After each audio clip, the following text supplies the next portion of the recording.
మన్మోహన్ సింగ్ కాస్త నెమ్మదైన మనిషి, కానీ ఆయన ఆలోచనలు పాదరసం లాంటివి. దేశానికి సరికొత్త దశ దిశ చూపిన ప్రధానమంత్రిగా చరిత్ర ఆయన్ను గుర్తుంచుకుంటుంది. ఎక్కడా పెద్దగా మాట్లాడకుండానే 2004 నుంచి 2014 వరకు దేశాన్ని ఆయన సమర్థంగా ముందుకు నడిపించారు. ప్రత్యేక రాష్ట్రంగా తెలంగాణ ఏర్పాటు, ఉపాధి హామీ పథకం ప్రారంభం వంటి ఎన్నో కీలక పరిణామాలు ఆయన ప్రధానిగా ఉన్నప్పుడే చోటు చేసుకున్నాయి.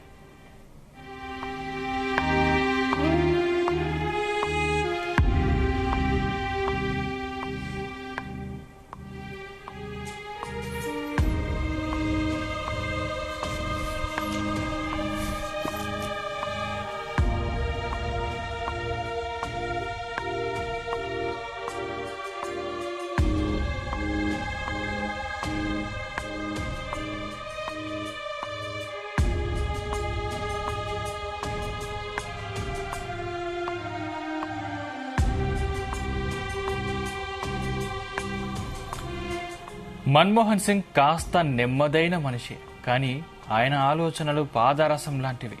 దేశానికి సరికొత్త దశ దిశ చూపిన ప్రధానమంత్రిగా చరిత్ర ఆయన్ను గుర్తుంచుకుంటుంది.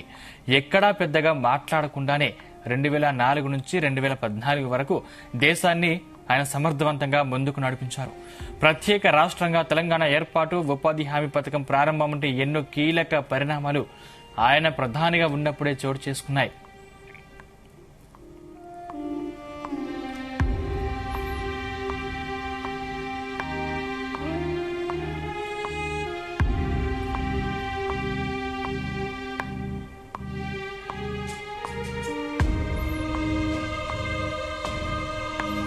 మన్మోహన్ సింగ్ పాలన కాలంలోనే దేశంలో 3G, 4G సేవల ప్రారంభోత్సవం, మొబైల్ సాంకేతిక విప్లవం ఊపందుకుంది.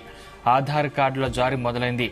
ఆయన హయాంలోనే మన్మోహన్ సర్కార్ గ్రామీణ పేదలకు ఏడాదికి 100 రోజుల పనికి గ్యారంటీ కల్పిస్తూ ఉపాధి హామీ పథకాన్ని తీసుకొచ్చింది.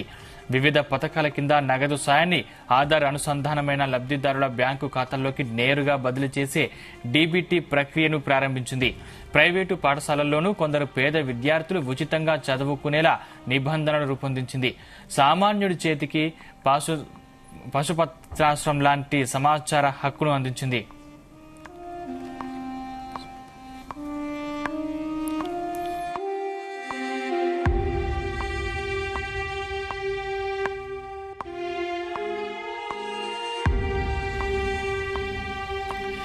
భూసేకరణ చట్టాన్ని ఆధునికీకరించి ప్రభుత్వ పథకాలు, మౌలిక వసతుల ప్రాజెక్టులో భూములు కోల్పోయే బాధితులకు అధిక పరిహారం, పునరావాసం అందించేలా మన్మోహన్ చర్యలు తీసుకున్నారు.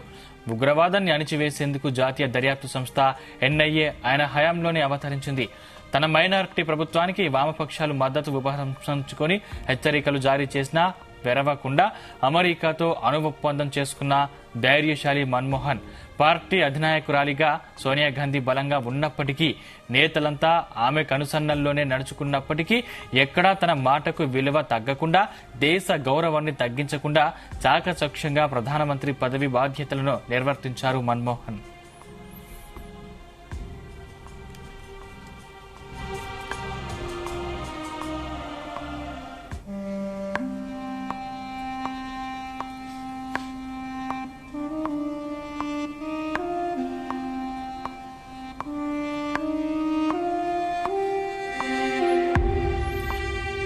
ప్రధానిగా మన్మోహన్ 10 ఏళ్ల పదవీ కాలంలో ఎన్నో సంక్షోభాలు తలెత్తాయి. ఆయన సర్కారుపై విమర్శలు, కుంభకోణాల ఆరోపణలు వెల్లువెత్తాయి. 2G, బొగ్గు, కామన్వెల్త్, ఆదర్శ్ ఇలా చాలా కుంభకోణాలు ఆయన ప్రభుత్వాన్ని అతలాకుతలం చేశాయి. అయినప్పటికీ మన్మోహన్ పై నేరుగా ఎవరూ వేలెత్తి చూపలేదు. 2008 నాటి ముంబై ఉగ్రదాడి, 2012లో ఢిల్లీలో జరిగిన నిర్భయ ఘటన, అన్నా హజారే చేపట్టిన అవినీతి వ్యతిరేక ఉద్యమం దేశాన్ని ఊపేశాయి. అయినా ఎవరూ మన్మోహన్ కు నిందల్ని ఆపాదించే సాహసం చేయలేదు.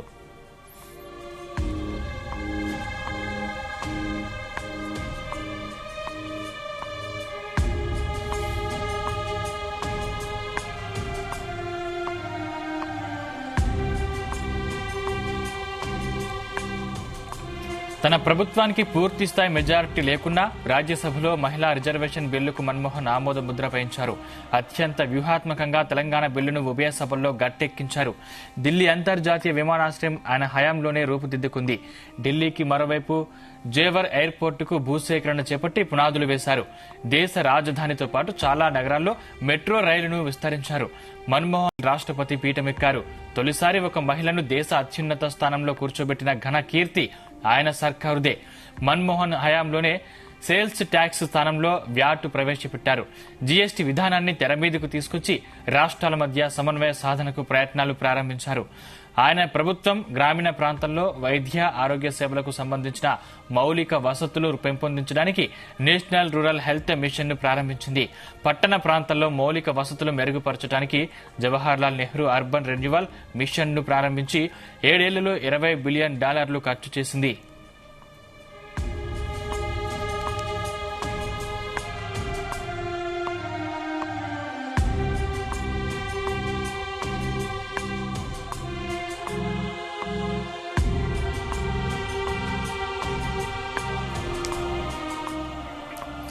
దేశంలో 3 కోట్ల మంది చిన్న సన్నకారు రైతులకు 72,000 కోట్ల రుణమాఫీ చేసిన ఘనత మన్మోహన్ ప్రభుత్వానికి దక్కుతుంది. రుణమాఫీపై ఆయన సర్కార్ తీసుకున్న సాహసోపేత నిర్ణయం 2009లో యూపీఏ వరుసగా రెండోసారి అధికారంలోకి రాగలిగింది. దాన్ని స్ఫూర్తిగా తీసుకుని ఆ తర్వాత చాలా రాష్ట్ర ప్రభుత్వాలు రైతు రుణమాఫీ హామీల్లో ఎన్నికలకు వెళ్లి గెలిచాయి. మన్మోహన్ హయాంలోనే విదర్భ, బుందేల్ఖండ్ ప్రాంతాల్లో రైతు ఆత్మహత్యల నివారణ కోసం ప్రత్యేక ప్యాకేజీలు ప్రకటించారు.